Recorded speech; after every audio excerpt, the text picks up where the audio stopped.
అల్లూరు జిల్లా agency Rampachodavaram ITDA ప్రాంగణంలో అంతర్జాతీయ ఆదివాసీ దినోత్సవ వేడుకలను ఘనంగా నిర్వహించారు. ఈ కార్యక్రమానికి ఎమ్మెల్యే శిరీషాదేవి, ఐటీడీఏ పీడీ కట్టా సింహాచలం హాజరయ్యారు. ఈ సందర్భంగా గిరిజన జీవన శైలి వేషధారణలతో, సాంప్రదాయ కొమ్ము నృత్యాలతో ఆదివాసులు అలరించారు. ఎమ్మెల్యే శిరీషాదేవి తన సొంత ఖర్చులతో ఏజెన్సీ ప్రజలకు ఉపయోగపడే విధంగా అంబులెన్స్ను అందుబాటులోకి తీసుకొచ్చారు. చోడవరం నియోజకవర్గ ప్రజలందరికీ కూడా నమస్కారాలు తెలియజేస్తా ఉన్నానండి. ముఖ్యంగా ఈరోజు ప్రపంచవ్యాప్తంగా జరుపుకున్నటువంటి ఈ ప్రపంచ ఆదివాసీ దినోత్సవం సందర్భంగా ప్రజలందరికీ కూడా, ఆదివాసులందరూ కూడా ప్రపంచ ఆదివాసీ దినోత్సవ శుభాకాంక్షలు తెలియజేసుకుంటా ఉన్నానండి. నిజంగా ఒక ఆదివాసీ బిడ్డగా ఈ రోజు నా చేతుల మీదుగా ఒక జెండా ఆవిష్కరణ జరగడం, అదే విధంగా ఈ కార్యక్రమం జరగడం నిజంగా చాలా ఆనందంగా నేను భావిస్తా ఉన్నాను. ఈ రోజు రంపచోడవరం నియోజకవర్గంలో ఐటీడీఏ పరిధిలో ఈ కార్యక్రమాన్ని ఏర్పాటు చేయడం జరిగింది. మునుపటి కంటే ఘనంగా చాలా బాగా జరిగిందని కూడా ఈ సందర్భంగా ప్రజలకు తెలియజేస్తా ఉన్నాను. ముఖ్యంగా ఆదివాసీల యొక్క పరిరక్షణ రక్షించాలనే ఉద్దేశంతో ఐక్యరాజ్య సమితి ఈ ప్రపంచ ఆదివాసీ దినోత్సవాన్ని అనేది పట్టడం జరిగింది. దానికి అనుగుణంగా ఈ రోజు ఆదివాసులందరూ కూడా ఐక్యంగా కూడి అందరూ కూడా ఉమ్మడిగా వారి యొక్క సమస్యలు కూడా చెప్పడం జరిగింది. మా యొక్క మనుగడ ఈ విధంగా ఉంటుంది, మా పరిస్థితులు ఈ విధంగా ఉంటాయి, ఒక ఆదివాసుల జీవన విధానం ఈ విధంగా ఉంటుందని ప్రజలందరూ కూడా తెలియజేయడం జరిగింది.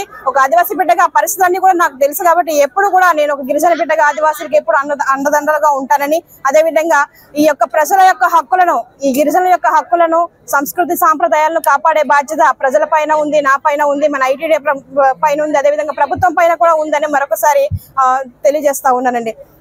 మరి ముఖ్యంగా నా నియోజకవర్గంలో పరిస్థితులు ఎలా ఉన్నాయంటే, అందరూ ఎంప్లాయీస్ ఉండరు, మధ్యతరగతి వాళ్ళు ఉంటారు, గిరిజనులు కూలికి వెళ్తే కానీ పొట్ట గడవనటువంటి పరిస్థితుల్లో చాలా మంది ప్రజలు ఉన్నారు. ఏంటంటే ఇక్కడ చాలా మంది అనారోగ్య సమస్యల బారి పడతా ఉంటారు. వీళ్ళకి రిఫర్ చేస్తారు, కాకినాడ, రాజమండ్రి రిఫర్ చేస్తే అక్కడ కొన్ని పరిస్థితుల వల్ల, అనుకోని సంఘటనల వల్ల ఒకవేళ అక్కడ చనిపోయినట్లయితే కాకినాడ నుంచి మన రంపచోడవరం రావాలి అంటే, ఆ బాడీ సొంత ప్రదేశానికి రావాలంటే 25,000, 30,000 అంబులెన్స్ ఖర్చులకు అడుగుతున్నటువంటి పరిస్థితి, లేదంటే ఆయిల్కి డబ్బులు ఇమ్మని అడుగుతున్నటువంటి పరిస్థితి, లేకపోతే ఆ డ్రైవర్ డబ్బులు అడుగుతున్నటువంటి పరిస్థితి. ఇవన్నీ నా దృష్టిలో పెట్టుకొని నేను నా భర్త ఒక నిర్ణయం తీసుకున్నాను. నాకు ఉన్నటువంటి 2 వెహికల్స్ లో ఒక వెహికల్ ని, అంటే నేను అంగన్వాడీ కార్యకర్తగా పనిచేసినప్పుడు కొనుక్కున్నటువంటి ఒక బొలెరో వెహికల్ ని ఈ రోజు నా ప్రజలకి ఆ యొక్క మృతదేహాలను తరలించడానికి, నా నియోజకవర్గం తరలించడానికి ఒక అంబులెన్స్ గా తయారు చేయడం జరిగింది. ఈ రోజు ఈ ఆదివాసీ దినోత్సవం రోజు నా ప్రజలకి ఈ వెహికల్ అంకితం చేస్తా ఉన్నాను.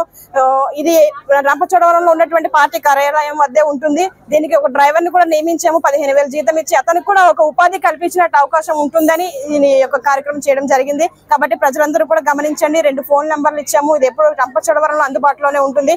ఎప్పుడు ఏదైనా సరే, ఏది జరిగినా సరే మీరు ఎప్పుడు అయినా మాకు కాల్ చేస్తే మీ యొక్క సమస్యల్లో అయినా, మీ యొక్క ఇబ్బందుల్లో అయినా ఎప్పుడు కూడా ఈ మిరియాల శిరీషాదేవి మీకు ఎప్పుడు అండగా ఉంటుందని ప్రజలకి మరొకసారి ఆదివాసీ దినోత్సవ సందర్భంగా తెలియజేస్తూ ముగించుకుంటా ఉన్నాను. నమస్కారం.